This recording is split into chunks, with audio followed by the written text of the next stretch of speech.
গাজায় ইসরায়েলি বাহিনী নির্বিচার হামলার প্রতিবাদে রাজধানী সহ দেশের বিভিন্ন স্থানে বিক্ষোভ করেছেন শিক্ষার্থী, বিভিন্ন রাজনৈতিক দলের নেতাকর্মী সহ সাধারণ মানুষ। সকাল থেকে বিভিন্ন স্কুল, কলেজ, মেডিকেল, বিশ্ববিদ্যালয়ের শিক্ষার্থীরা তাদের পরীক্ষা ক্লাস বর্জন করে তাদের ক্যাম্পাসের সামনে বিক্ষোভ করেন। এছাড়াও বিভিন্ন পেশাজীবী মানুষ তাদের কর্মসংস্থান বন্ধ রেখে দখলদার ইসরায়েলের বিরুদ্ধে বিক্ষোভ মিছিলে অংশগ্রহণ করেন।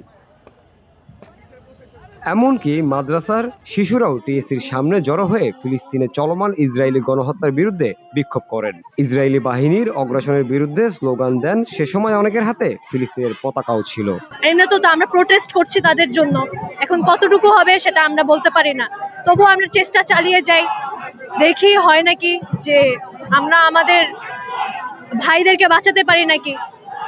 ছোট ছোট বাচ্চারা প্রতিনিয়ত মারা যাচ্ছে, তাদেরকে আমরা সেভ করতে পারছি না কোনোভাবে। তাদের মাগফিরাত কামনা করি, আল্লাহ তাদেরকে জান্নাত দান করুক।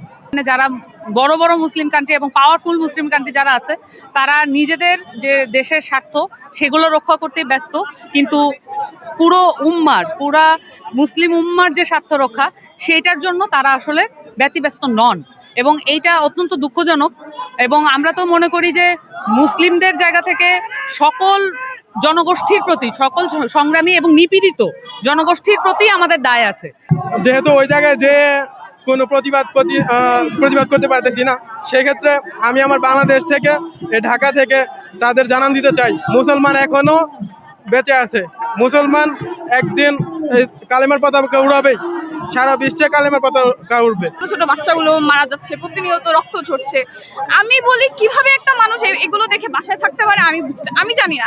আমার পক্ষে পসিবল হয়নি বাসায় বসে থাকা। আমি যেভাবেই পেরেছি, বাসা থেকে যেভাবেই হোক আমি বের হয়ে এসেছি। আজকে আমার বিক্ষোভ মিছিলের একটাই কারণ, আমাদের মধ্যে যদি মনুষ্যত্ব থেকে থাকে, আমরা যেখানে যেভাবেই থাকি না কেন, আমরা এই বিক্ষোভ মিছিলে যোগ দিব। অন্যান্য রাজনৈতিক দলের মতো জাতীয় নাগরিক পার্টি সকাল থেকেই ফিলিস্তিনের উপরে গণহত্যার বিষয়টিকে কেন্দ্র করেই বিক্ষোভ মিছিলের ডাক দেন। ইসলাম কখনোই রাহাজানি, কাউকে অন্যায়ভাবে খুন করা, হত্যা করা, এটা কখনো সাপোর্ট করে না। যেহেতু আমার মুসলিম ভাইকে হত্যা করছে, আমার প্রথম ইমানি দায়িত্ব হচ্ছে যদি আমার শক্তি থাকে হাত দিয়া ফিরানো।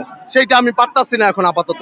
এরপরে বলছে যে কথা বলা, যেহেতু আমি কথা বলার সামর্থ্য আছে, সেই জন্য আমি কথা দিয়ে কাজ করছি এবং আমার লেখা দিয়ে আমি কাজ করছি। যেভাবেই হোক, যে করেই হোক, ইসরায়েলের বিচার করতে হবে, নেতানিয়াহুর বিচার করতে হবে।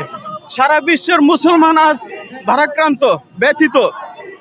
এত বড় নৃশংস আক্রমণ আর হামলা, এত বড় নিষ্ঠুর, নির্দয় পৃথিবীতে অন্য কোনো ঘটনা হতে পারে না। ভিসা সেন্টার থেকে আমাদেরকে পারমিশন দেওয়া হোক যে আমরা ফিলিস্তিনে যাব, আমরা ইসরায়েলের বিরুদ্ধে যুদ্ধ করব। আমাদের প্রত্যেকটা মুসলিম, প্রত্যেকটা মানুষ আমরা ইসরায়েলের বিরুদ্ধে যুদ্ধ করতে চাই সরাসরি। যে আরব আমিরাত নামে আমরা চিনি, তারা হচ্ছে ওইখানে ওয়েস্টার্নদের সাথে তাদের বিলিয়ন বিলিয়ন ডলারের ইনভেস্টমেন্ট রয়েছে, যার কারণে তারা কথা বলছে, তারা ভয় পাচ্ছে। আসল কথা হচ্ছে তাদের মধ্যে মেইন ইমানটাই নেই।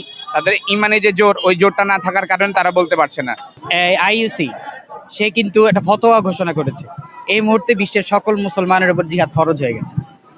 অর্থাৎ গাজাকে বাঁচাতে, ইহুদিবাদকে পুরোপুরি নিশ্চিহ্ন করতে আমাদের আসলে বুলেটের ভাষায় কথা বলা ছাড়া আর কোনো উপায় নেই। এই মুহূর্তে এটাই একমাত্র করণীয় বলে মনে করি।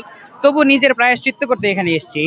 এ সময় নেতানিয়াহুর ছবিতে অনেককেই দেখা যায় জুতা নিক্ষেপ করতে। এছাড়াও ফ্রি প্যালেস্তাইন সহ বেশ কিছু স্লোগানও দেন তারা। ফিলিস্তিনের বুকে শান্তি নেমে আসুক, এটি এখন দেশবাসীর শেষ প্রত্যাশা। জামিল হোসেন জিতু, ভিওডি বাংলা, ঢাকা।